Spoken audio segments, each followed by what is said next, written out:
is that not only did capitalism work extraordinarily well in America, but in addition, so this is, sometimes what we talk about American exceptionalism. Now, sometimes this has some weird connotations that people make it all religious and weird, but there are some unique elements about us being the United States, and one of those unique elements was how that in the 18th and 19th centuries, we still had tons of land to expand that was unclaimed in the United States.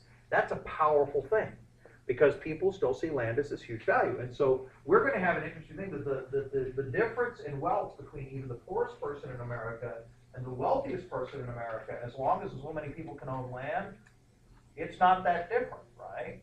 And in Europe, there's a greater differential. So in an agrarian economy, the capitalism was big thumbs up. But what happens when you move to an industrial economy? What changes? Instead of having suddenly some people who are poor, but even they still have land, and our poorer people were still far better off than a lot of people in Europe, right? Okay, let's not even talk about other countries, right? Okay, we're doing pretty good. But what happens when industrialism happens? Suddenly, instead of having the poor and the rich here, what happens? The rich get richer and the poor get poorer. You have a very small numbers of very rich, or if you're a gamer, uber rich, okay?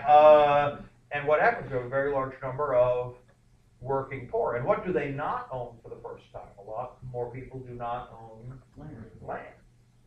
The entire landscape changes. And so this is why in the late 19th century, this is going to happen not just in America, but also we're going to see it in England and the other countries that industrialized. People are going to ask the question, did capitalism effectively break under industrialism? Did industrialism screw it up? Was capitalism supposed to create a small handful of uber rich people? Was that supposed to be how it worked? Was capitalism supposed to create a large number of very poor people? Was that what's supposed to occur? And so on the one hand, we have people talking about economics saying, this is why the system still works. We will also have some critics of that, and we'll get to the critics later. That's for a different day. But that's, for example, where these concepts of communism and socialism come in. Those are criticisms of industrial capitalism saying, no, the system is unsustainable, and here's what's going to happen. That's not for today. That's a different day. Okay, that's a whole different conversation. Today, let's focus in on the capitalists themselves. What arguments were being made that said, well, the system isn't really broken, how is it going to work?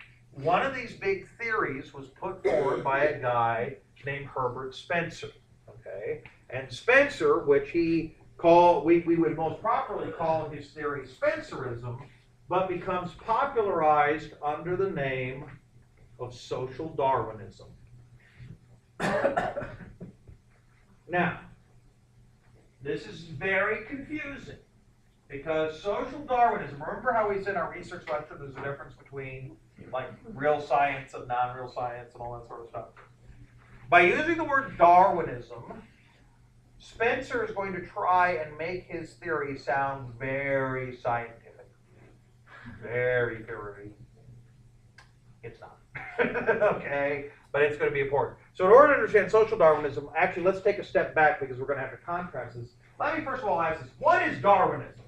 How would you describe Darwinism? Survival of the fittest. Survival of the fittest, right? That's Darwinism, survival of the fittest, except, yes? A non-proof theory. A non-proof theory. Let's see, so gravity would also be, in your opinion, a non-proof theory. That's how you define it? Oh, but Darwinism has not. Okay, do you understand what in science a theory means? Do you understand what that means? No. I would urge you to take a science class and understand what the word theory means in a scientific context, because the word theory in a scientific context means how the universe is described based on scientific proof. When you say theory in science, that's not the same thing as I have a theory Santa Claus brought me presents. Huh? No, yeah, because and so as a result, just like gravity is also, by the way, a theory in various ways. Einstein's physics is also a theory. Relativity is a theory. But we don't actually, we don't give special consideration to only those and say, well, that's as a theory, therefore gravity doesn't exist, it's unprovable. Ouch. But it's very important, be very careful with that, because it's a popular thing to say, but in terms of how things are defined in science, that is simply not true. That is not the way we use theory in casual conversation, the way science defines theory are two different things. So it's very important that you can't just take it as a buzzkill. Yay! You know, so now that we're talking about theory, what is this theory that some might find controversial? Evolution. Okay, evolution, which is what? Involved. Progressing by eliminating things that don't work. Something Things change, relation to the environment. Yeah. progressive mutation. Okay, mutation is certainly part of it. We're getting closer. Adaptation through mutation is part of it. Okay, how about I just do this? Let me illustrate. Okay, with my incredibly good drawings, because you know that I'm good at this, right? Okay. So yes, I was doing this up here with cats. Okay, so that's a cat. Work with me. Okay. That's a cat. That's a cat. No bow ties with these guys. And here's a cat. And this cat is special because this cat has eyes, nose, and a mouth. Okay. Mind you, none of these cats have bodies, so they're all kind of just rolling.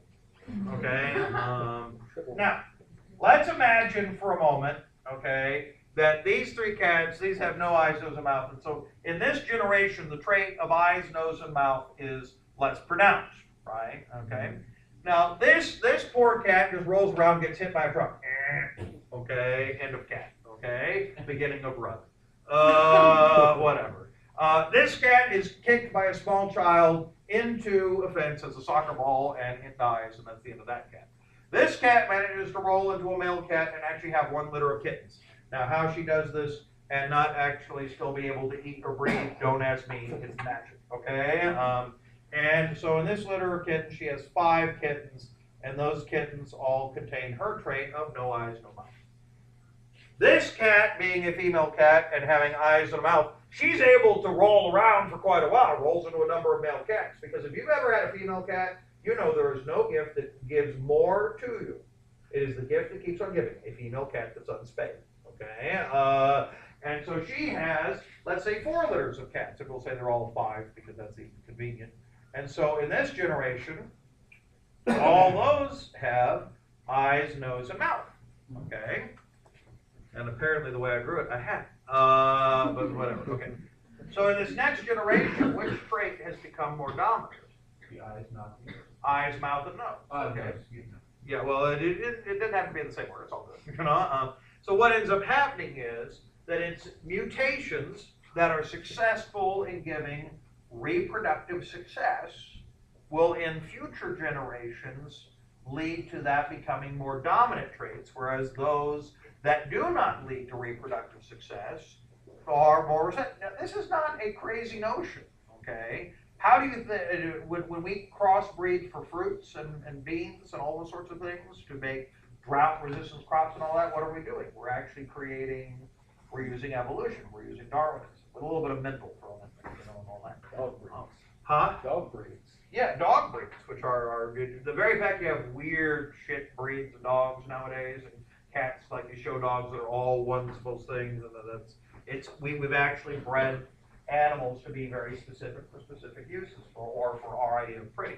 Roses used to not be quite as symmetrical, but they used to smell a lot better. Have you ever actually smelled roses nowadays that are at the store and noticed that they seem to have very little scent? Mm-hmm. Because one of the things in breeding them, because we have bred and pollinated them for shape, we've accidentally kind of bred out a lot of the smell of roses, and so the fragrance of roses has become a lot less pronounced because of selective breeding, which is interesting. But do they still like breed natural roses though? Well, they have to be out there, but I mean, it's just because again, if you keep the majority of roses are going to be, you know, less wild roses than those that are bred, so they're ours. Okay. But here's the thing. This is also the reason why. Have you all ever heard of a supervirus? Mm-hmm. What is a supervirus? Not exactly, but a good guess. Resistant to antibiotics? Right. Okay, these superbugs or superviruses, although really they're rarely viruses, but they're usually bacterial infections. Let's say, because what happens is if antibiotics, say that you have, because bacteria